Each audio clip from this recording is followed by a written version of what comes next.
4 different theories हैं, उनको हम पढ़ेंगे।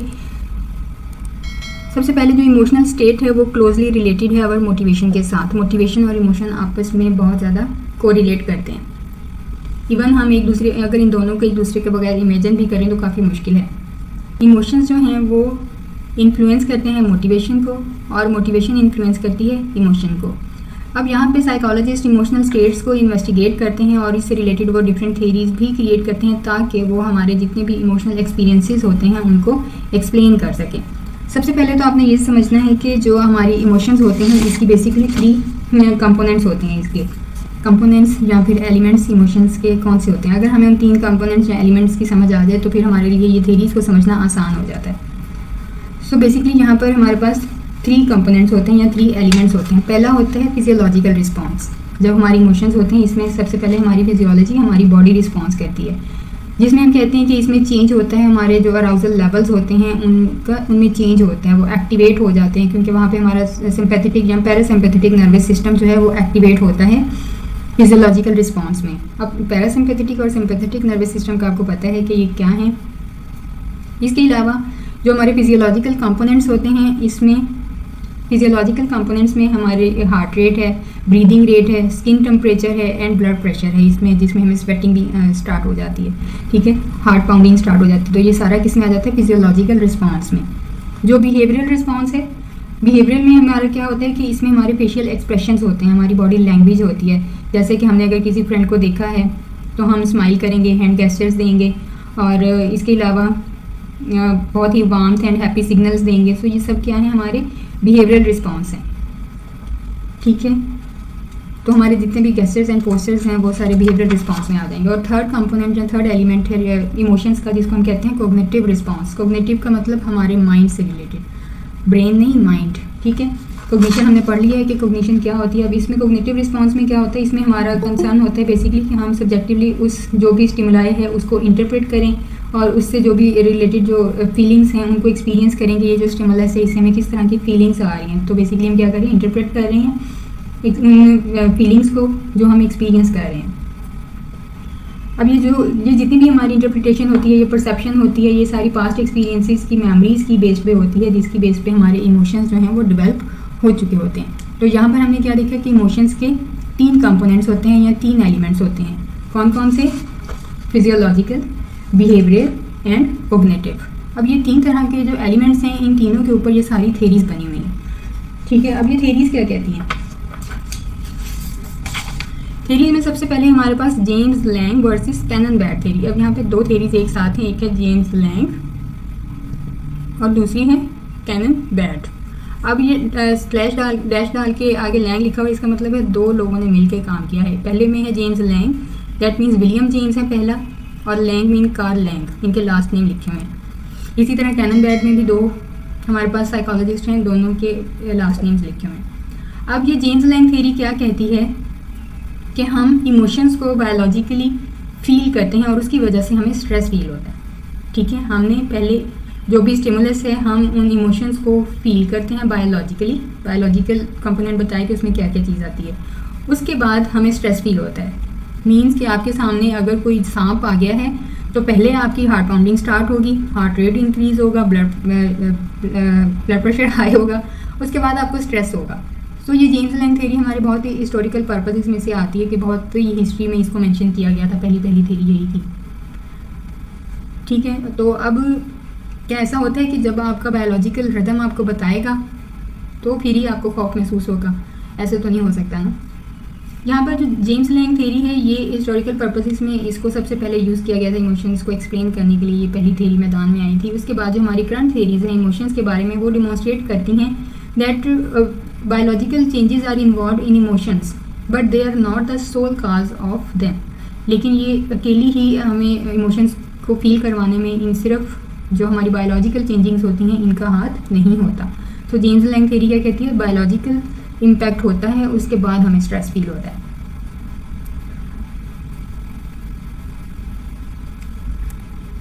इसके बाद हमारे पास जिसको हम कह रहे हैं Cannon Bard theory. Cannon Bard में हमारे पास आते हैं जी वॉल्टर कैनन और फिलिप वाट। अब ये दो यहाँ पे साइकोलॉजिस्ट हैं, ये बताते हैं कि physiological changes correspond with drastically different emotional states. ठीक है, अब यहाँ पर ये क्या कह रही हैं कि जो हमारी डिफरेंट फिजियोलॉजिकल चेंजेस होती हैं उसकी वजह से डिफरेंट इमोशनल स्टेट्स क्रिएट होती हैं, लेकिन बायोलॉजिकल चेंजिंग्स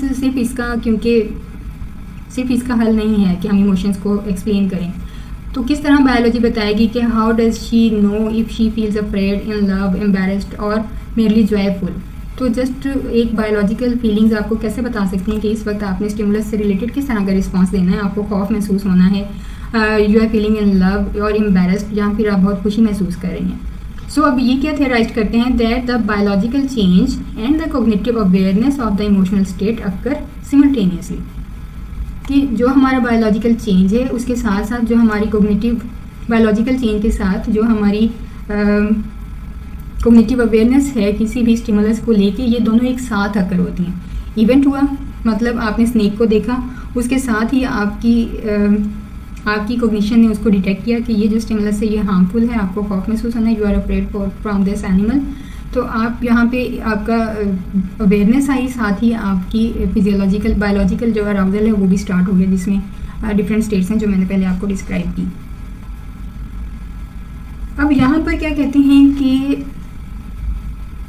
यहाँ पर कैनन का ये बिलीव था कि हमारा जो थैलेमस है वो सारी इंफॉर्मेशन हमारे इन्वायरमेंट से रिसीव करता है और इन सिग्नल्स को वो कॉर्टेक्स, हमारा जो सेरेब्रल कॉर्टेक्स है, वहाँ भेज देता है और वहाँ से वो ऑटोनॉमिक नर्वस सिस्टम में जाता है, जिसकी वजह से हमें इमोशंस से रिलेटेड अवेयरनेस डेवलप होती है और हमारा फिजियोलॉजिकल चेंज भी उसी टाइम डेवलप होता है। तो क्या हुआ कि जैसे ही हमारे पास सिग्नल आता है, कोई स्टिमुलस हम रिसीव करते हैं, थैलेमस उसको इन्फॉर्मेशन को रिसीव करता है, क्योंकि हम सेंस कर रहे हैं या तो देख रहे हैं या सुन रहे हैं स्टिमुलस को हमारे इन्वायरमेंट से। वो सिग्नल हमारे लिम्बिक सिस्टम, बेसिकली ये थैलेमस या कॉर्टेक्स कहाँ पे हमारे लिम्बिक सिस्टम में है। तो लिम्बिक सिस्टम से वो कहते हैं कि ये थैलेमस में जाता है, थैलेमस से यहाँ वो कॉर्टेक्स में भेज दिया जाता है, वहाँ से फिर वो बताता है कि कौन से नर्वस सिस्टम को एक्टिवेट होना है और उसके इमोशंस के रिलेटेड। तो इस तरह से फिजियोलॉजिकल चेंज और emotions at the same time occur होते हैं। अब ये जो हमारी रिसेंट रिसर्चेस हैं वो कहती हैं कि जी जो कैनन है इन्होंने थैलेमस के रोल को और उसके प्रोसेस को कुछ ज़्यादा ही ओवर एस्टिमेट कर दिया है, जबकि ब्रेन के बहुत से अदर स्ट्रक्चर जैसे कि एमिगडाला भी इसमें इन्वॉल्व होता है। सो यहाँ पे हम थोड़ी सी हमारी फिजियोलॉजी को अगेन क्या करेंगे, थोड़ा सा रिवाइज करेंगे कि लिम्बिक सिस्टम क्या है, कैसे इन्वॉल्व होता है, तो रोल क्या है लिम्बिक सिस्टम का इमोशंस में। Limbic system is a collection of brain structures that lie on both sides of the thalamus. ठीक है, थैलेमस के बोथ साइड्स पर ये लिम्बिक सिस्टम लाई करता है। अब ये दोनों स्ट्रक्चर जब एक साथ मिलकर काम करते हैं तो ये रिस्पॉन्सिबल होते हैं हमारे इमोशनल एक्सपीरियंसेस के, और इसमें जो मेन स्ट्रक्चर इन्वॉल्व है लिम्बिक सिस्टम का वो है एमिगडाला। एमिगडाला क्या है, ये एलमंड शेप्ड स्ट्रक्चर होता है, तो उसी से एमिगडाला मिलता जुलता सा नाम है। तो एमिगडाला क्या है, serve as a conductor of the orchestra of our emotional experiences. ये कम्युनिकेट करता है फिर ये सारी इन्फॉर्मेशन हमारे हाइपोथैलेमस को, जो कि आपको पता है कि हमारे ब्रेन का स्ट्रक्चर है जो हमारे फिजियोलॉजिकल एस्पेक्ट्स जो हैं इमोशंस के उनको कंट्रोल कर रहा है, क्या, हाइपोथैलेमस। इसके अलावा largely through it's modulating of the endocrine system, ये एंडोक्राइन सिस्टम को भी मॉड्यूलेट कर रहा होता है। जैसे कि अब इसमें जो हमारे फिजियोलॉजिकल एस्पेक्ट्स हैं इमोशंस के वो कौन कौन से हैं, जैसे कि स्वेटिंग है, रेसिंग हार्ट है, तो इसको कौन कंट्रोल कर रहा है, हाइपोथैलेमस कंट्रोल कर रहा है। अब यहाँ पे जब इन्फॉर्मेशन आती है तो ये इस इन्फॉर्मेशन को हमारे प्री फ्रंटल कॉर्टेक्स में सेंड कर देता है। प्री फ्रंटल कॉर्टेक्स डिसाइड करता है, प्लान करता है कि अब हमें इस स्टिमुलस से रिलेटेड किस तरह का रोल प्ले करना है, मतलब अप्रोच करना है या अवॉइडेंस बिहेवियर शो करना है। हमने अप्रोच अवॉइडेंस हमने अभी लास्ट लेसन में देखा था। एमिगडाला का जो स्पेशल रोल होता है वो की रोल होता है कि वो आइडेंटिफाई करे कौन से एक्सप्रेशंस को, फेयर एंड एग्रेशन के इमोशंस को आइडेंटिफाई करना एमिगडाला का काम है। और प्री फ्रंटल कॉर्टेक्स जो होता है इसको हम कहते हैं कि ये बहुत ही ना सॉफ्ट वॉइस है, काम डाउन करता है एमिगडाला को, और एमिगडाला जब ओवर अराउज्ड हो जाता है ना तो उसको काम डाउन करता है कि भाई ठीक हो जाओ, तसल्ली रखो, कुछ नहीं हुआ, everything is okay. So pre frontal cortex basically हमारे जो इमोशनल एक्सपीरियंसेस होते हैं जिसमें हमारे टेम्परामेंट्स आते हैं या डिसीजन मेकिंग आती है, वो प्री फ्रंटल कॉर्टेक्स उसमें अपना रोल प्ले करता है। ये हमारी जो इमोशनल फीलिंग्स हैं उनको रिड्यूस करता है, स्पेशली जो खौफ और एंग्जाइटी, मतलब फेयर और एंग्जाइटी से रिलेटेड जो हमारी फीलिंग्स होती हैं, इमोशंस होती हैं, उनको रिड्यूस कर देता है। इसके अलावा प्री फ्रंटल कॉर्टेक्स एक वो एरिया है हमारा जो स्पेशल रोल प्ले करता है एग्जीक्यूटिव फंक्शनिंग में। वो कौन सी होती हैं एग्जीक्यूटिव फंक्शंस, कौन से होते हैं? हायर ऑर्डर थिंकिंग प्रोसेस, जैसे कि planning, organising, inhibiting behaviour and decision making. तो ये सारा भी कहाँ पे हो रहा है? प्री फ्रंटल कॉर्टेक्स में हो रहा होता है। अगर हमारा प्री फ्रंटल कॉर्टेक्स डैमेज हो जाए तो हमारे अंदर क्या नज़र आएगी? इनअप्रोप्रिएटनेस, इम्पल्सिविटी, ट्रबल, इनिशिएट लेने में हमें काफ़ी ट्रबल फील होता है, इम्पल्सिव हो जाते हैं, हमारा बिहेवियर काफ़ी इनअप्रोप्रिएट हो जाता है।